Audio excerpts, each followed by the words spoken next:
Perhatikan gambar di samping. Gaya F diberikan pada massa M kecil sehingga sistem ketiga massa bergerak terhadap lantai. Sedangkan antara ketiga massa tidak ada gerakan relatif satu sama lain. Jika M1 20 kg, M2 12 kg, dan M kecil 30 kg, seluruh permukaan bersifat licin, sedangkan massa tali dan katrol dapat diabaikan, maka besar gaya F sama dengan titik-titik Newton. Oke, jadi soal ini adalah soal yang berkaitan dengan dinamika ya. Jadi tentang gaya dan hukum Newton tentunya. Oke, jadi yang dimaksud soal adalah M1, M2, M kecil ya, itu bergerak bersama-sama relatif terhadap tanah atau lantai. Tapi M1 dan M2 itu tidak bergerak terhadap M. Artinya M1-nya tetap di posisi ini, M2-nya juga tetap di posisi ini ya. M2 tidak turun, M1 tidak ke kanan relatif terhadap M. Tetapi jika kita lihat dari tanah, ketiga-tiganya bergerak dengan percepatan tertentu. Misalkan kita beri nama nanti percepatannya A ya, seperti itu.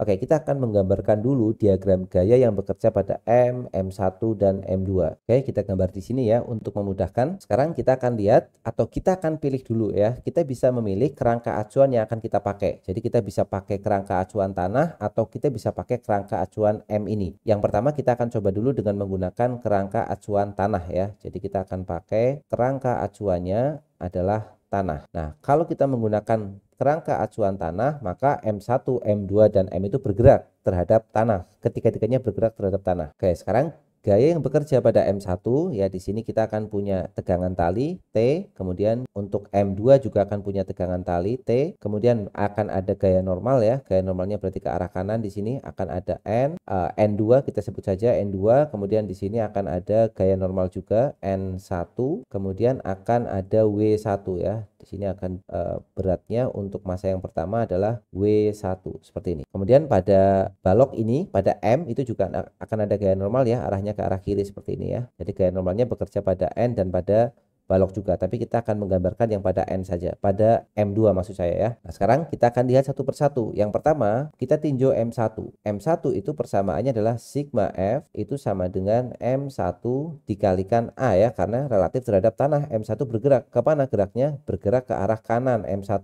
M1, M2, dan M terhadap tanah bergeraknya semuanya ke arah kanan dengan percepatan A. Nah, sekarang untuk persamaan geraknya M1 gaya ke kanannya cuma ada satu ya, T. Permukaannya licin berarti tidak ada gaya gesek, maka tinggal T sama dengan M1 dikalikan A ya. M1-nya langsung kita masukkan 20 kg, T sama dengan 20 dikalikan A. Simpan persamaan ini sebagai persamaan yang pertama. Kita tulis persamaan 1. Sekarang kita lihat untuk M2. Nah, untuk M2 kita akan punya persamaan yang sama, sigma F sama dengan M2 dikalikan A. Dengan kerangka acuan tanah kita akan melihat M2 bergeraknya kemana? Geraknya pasti ke kanan ya, karena M2-nya diam terhadap M. Maka kalau kita lihat dari tanah, M2 bergeraknya ke arah kanan juga bareng dengan M kecil. Maka persamaan untuk M2 gaya ke arah kanan cuma ada satu, yaitu N2 ya. N2 itu sama dengan M2-nya kita masukkan angkanya 12 dikalikan dengan A. Persamaan yang kedua. Jadi pada persamaan di M2 itu kita sudah mendapatkan dua persamaan. Kemudian kita lihat lagi untuk yang M2. Untuk M2 di sini ke arah sumbu Y, M2 itu juga diam ya. Jadi ini adalah W2.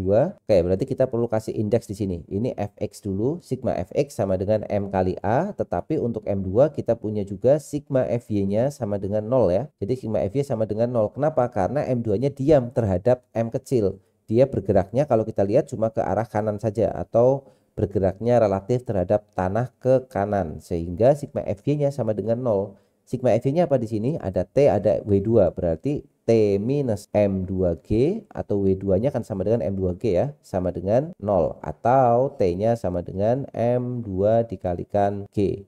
Persamaan 3. Kita sudah dapat hubungan antara tegangan tali ya. Jadi kita bisa satuin nanti tegangan tali persamaan 1 dan persamaan 3. Oke, sekarang kita lihat untuk M kecil ya, atau kita lihat secara keseluruhan ya, karena kita akan mencari nilai F, kita bisa lihat secara keseluruhan supaya bisa langsung ketemu. Sekarang kita lihat atau kita tinjau seluruh sistem. Tinjau seluruh sistem. Nah, kalau kita perhatikan atau kalau kita tinjau seluruh sistem, maka kita akan mendapatkan persamaan sigma F itu sama dengan sigma M dikalikan dengan A ya. Kita tulis di sini sigma M, kemudian kita kalikan dengan A. Sigma F-nya kita lihat di sini T dengan T itu akan saling menghilangkan ya, T dengan T. Ini N2, di sini juga ada N2 nanti ya, ada N2. N2 dan N2 akan saling meniadakan. Maka efektifnya sigma F itu hanya F itu sendiri karena nggak ada gaya gesek. T-nya saling menghilangkan ya, kemudian N-nya juga saling menghilangkan. Ini kalau kita lihat secara keseluruhan. Sigma F di sini maksudnya adalah sigma F yang ke arah sumbu X ya. Kemudian kita bisa hitung sigma F-nya berarti hanya F itu sendiri sama dengan sigma F-nya adalah sigma M-nya maaf, M ditambah M1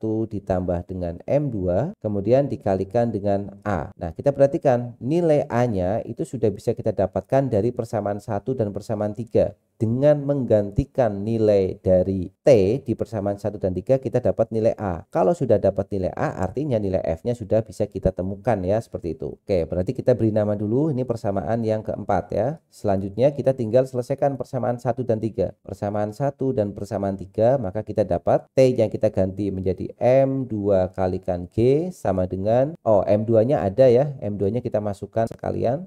M2 itu adalah 12 ya. Maka kita bisa ganti di sini M2-nya sama dengan 12 dikali G sama dengan 20 dikali A ya. T-nya kita ganti ini, yang ini 20 kali A. 20 kali A. Artinya 12 per 20 G sama dengan A. 12 dibagi 20 G aja ya. G-nya nanti kita masukkan di akhir. Kita buat sebagai persamaan yang kelima. Maka langkah terakhir memasukkan persamaan 5 ke persamaan 4. Maka kita dapatkan nilai F-nya sama dengan M-nya tadi adalah 30 ditambah M1-nya 20 ya, betul ya. M-nya 30, M1-nya 20, M2-nya 12. M1-nya 20 ditambah M2-nya 12 dikalikan A-nya adalah 12 per 20 G. Atau kita dapatkan nilai F-nya sama dengan 30 ditambah 20, 50. 50 ditambah 12 adalah 62 dikalikan 12 dibagi 20 dikalikan 9,8. Untuk yang pecahannya bisa kita sederhanakan ya. Kita bagi 4 dapat 3, kemudian kita bagi 4 dapat 5. Berarti perhitungan akhirnya tinggal 62 dikali 3 dikali 9,8 dibagi 5. Kita dapat hasilnya adalah 364,56 ya. 364,56. Kita bulatkan satu desimal jadi 364,6, satuannya adalah Newton. Nah, itu adalah analisis jika kita menggunakan kerangka acuan tanah ya.